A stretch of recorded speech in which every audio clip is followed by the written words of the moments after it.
What's going on, y'all? Check it out. Today, we doing walleye, y'all. Walleye. And it's so good. Now, I caught this walleye up in Milwaukee, Wisconsin with my partner, my boy G. I love hanging with my partner G. But anyway, we finna cook this up. It's finna be real good. But you know what time it is. Let's get it. So first thing we need to do is go ahead and cut this in half. Break it down right at that seam. Now let's get a little close up, y'all. We're gonna go straight down that seam. We want a good clean cut. That way we can portion this fish out. It make good portions that way. You know what I'm saying? That belly part has its own flavor. That's one of my favorites. See that belly part, that's that thin part down there. The thicker part is like the loin, I guess, of the fish, if you want to call it that. Everybody gonna call it something different. But there go that belly part, and there go that loin. Now I'm gonna cut this loin on in half. Just another portion, y'all.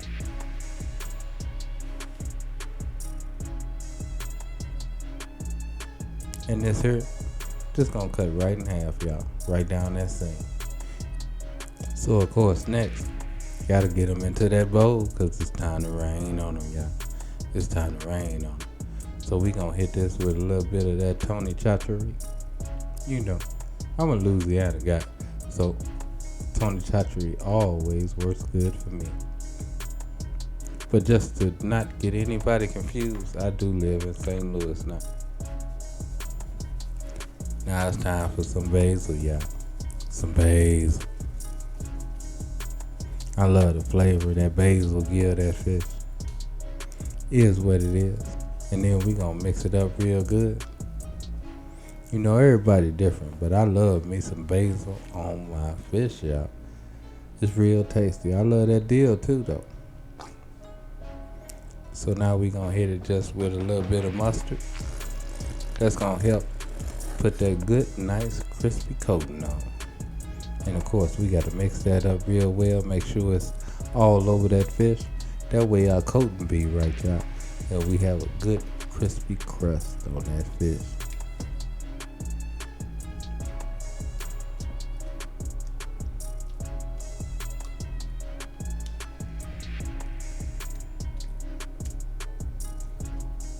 Now, of course, it's time for that dredge.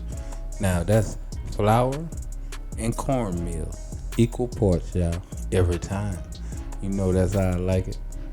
You know that's how I like it. And we gonna go ahead and get that fish coated and breaded real good. And you wanna make sure that you get that breading all over that fish, y'all. All over it. Just make it real tasty. Make you wanna slap somebody.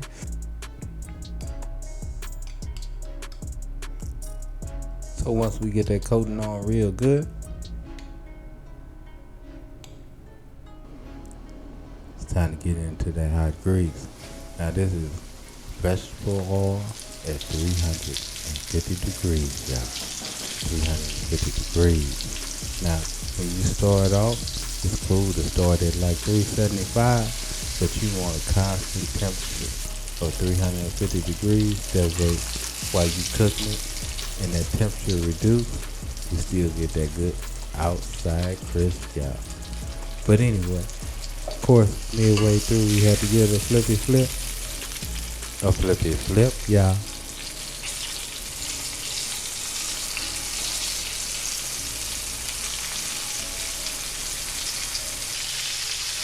For approximately about 3 minutes aside, it's time to take it out, y'all. Nice crispy fish, y'all. You know, and like I say, it depends on the thickness of the meat, the size, all the time, y'all. All that got to do with that frying time. You know, and some people like their fish fried a little harder, and that's okay too.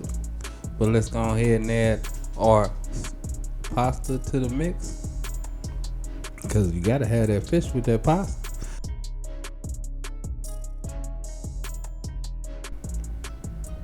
Then I hit it with a little bit of that jalapeno mayo. right on the top of it. And oh yeah, y'all. I ate good, y'all. I ate real good. And I know y'all see that okra on the side. Now that's totally optional. You know, I'm an okra man, but everybody ain't gotta be. Love me some okra. Simply boiled, y'all.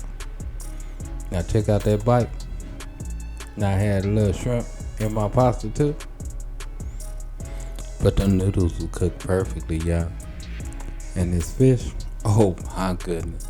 Just so good. Oh, if you like perch, you'll like you some walleye. But anyway, y'all. Love, peace, and keep it grilling, y'all. See ya.